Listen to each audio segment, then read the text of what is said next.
Tišina u šumi nikada nije potpuna. U mraku uvek postoji nešto što diše, što vrišti. Večeras ti ne donosim izmišljenu priču. Večeras govorimo o biću iz balkanskog folklora koje se pominje vekovima. Govorimo o drekavcu i o ljudima koji tvrde da su ga čuli i videli u stvarnom životu. Na Balkanu se vekovima prenose priče o stvorenju koje izlazi noću. Ljudi kažu da se pojavljuje u šumama, poljima i planinama. Njegov glas je prodoran i neprirodan. Nije nalik na zvuk ni jedne životinje. U nekim krajevima kažu da liči na plač deteta. U drugim krajevima kažu da zvuči kao krik odraslog čoveka u bolu. Stari ljudi su govorili da se drekavac pojavljuje blizu sela. Govorili su da se pojavljuje kod grobalja. Govorili su da dolazi na mesta gde se desilo nešto strašno. Mnogi su mislili da su to samo priče za plašenje dece, sve dok odrasli ljudi nisu počeli da pričaju isto. Ljudi koji nisu imali razlog da izmišljaju. Ljudi koji su tvrdili da su čuli i videli. Godine 2012. Dvojica prijatelja krenula su u večernji lov na području Stare planine.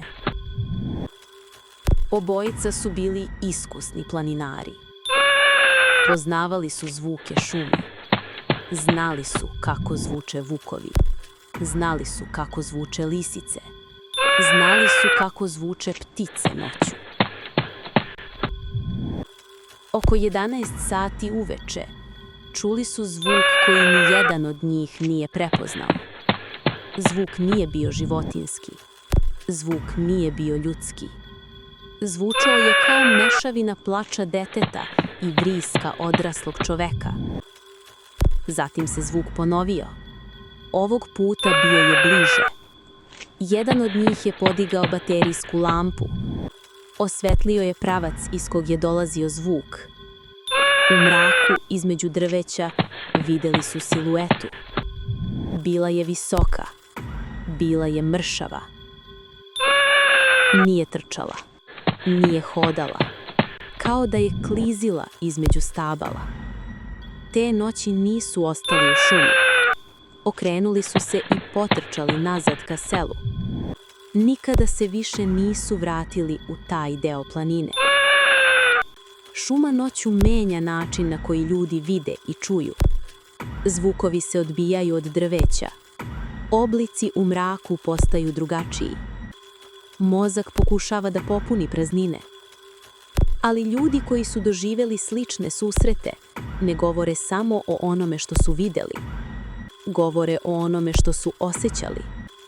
Govore o osjećaju da nisu sami. Govore o osjećaju da ih neko posmatra. Godine 2018. grupa mladića odlučila je da prenoći u napuštenom selu u Bosni. Selo je nekada bilo puno života. Danas su u njemu ostale samo ruševine. Meštani retko prolaze tuda noću. Mladići su zapalili vatru. Smejali su se pričama o drekavcu. Nisu verovali u legende. Bilo im je zabavno da se plaše.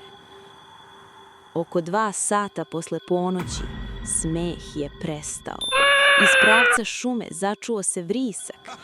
Zvuk nije bio nalik na ljudski glas. Bio je nešto između. Jedan od njih je izvadio telefon i počeo da snima. Na snimku se nije videlo ništa, ali zvuk se čuo jasno. Nekoliko minuta oko kuće su se čuli koraci. Koraci nisu bili teški, bili su laki, bili su brzi, kao da je neko kružio oko kuće. Niko nije izašao napolje. Svi su ćutali. Ujutru su spakovali stvari i otišli. Nikada se nisu vratili u to selo. U narodnim pričama drekavac se pojavljuje na granici između poznatog i nepoznatog. Pojavljuje se na granici između sela i šume. Pojavljuje se na mestima gdje ljudi retko zalaze. Možda drekavac ne postoji kao biće iz legendi. Možda je to ime koje ljudi daju strahu. Možda je to način da objasne ono što ne razumeju. Ali zvuci o kojima ljudi pričaju slični su već vekovima i mesta na kojima se dešavaju susreti ostaju ista. Šume su i dalje tu, planine su i dalje tu, napuštena sela i dalje stoje u mraku. Postoje mesta na kojima svetlo retko dopire. Ako se ikada zatekneš sam u šumi noću, ako čuješ vrisak koji ne pripada ni jednoj životinji koju poznaješ, zastani na trenutak. Oslušni. Neke stvari nemaju objašnjenje, a neke senke ostaju u mraku i čekaju da ih neko ponovo čuje.